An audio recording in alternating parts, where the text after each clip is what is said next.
Sementara itu, pemirsa, petugas Bea dan Cukai Bali bersama Pos Indonesia dan kepolisian menggagalkan penyeludupan sabu-sabu dan kokain senilai 225 juta rupiah dari Belanda.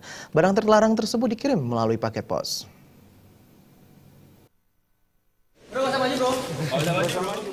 Penyeludupan 100,2 gram metamfetamil atau sabu-sabu dan 30,3 gram kokain ini dilakukan 2 kali melalui paket pos dari negara Belanda. Petugas Bea dan Cukai Bali yang curiga akan kedatangan paket tersebut langsung melakukan pemeriksaan. Hasil pemeriksaan di dalamnya berisi cangkir, sabu-sabu, dan kokain.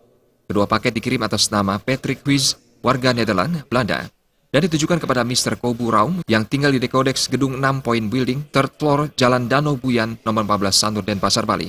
Kepala Kantor Wilayah Bea dan Cukai DJBC Bali, NTB dan NTT, Sarif Hidayat mengatakan, dalam penyeludupan ini, petugas mengamankan seorang tersangka kewarganegaraan Singapura bernama MF. MF berperan sebagai kurir dan ditangkap saat akan mengambil 2 paket di kantor pos Renon.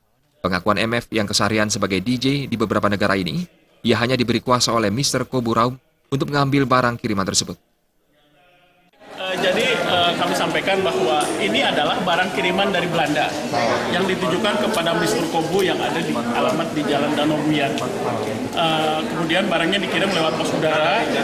Kami di kantor pos bersama-sama dengan petugas kantor pos mencurigai bentuknya tersebut karena menurut kami ini adalah perlu dicurigai. Dari hasil analisis pengalaman kami selama ini, barang-barang seperti ini perlu dicurigai. Sehingga kami melakukan pemeriksaan mendalam setelah kami dapat hasil bahwa ternyata itu adalah narkotika.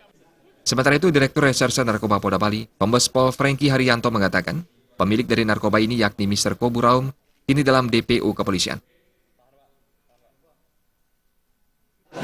Ya, kita mengirimkan ya apakah ini orang pernah masuk atau tidak.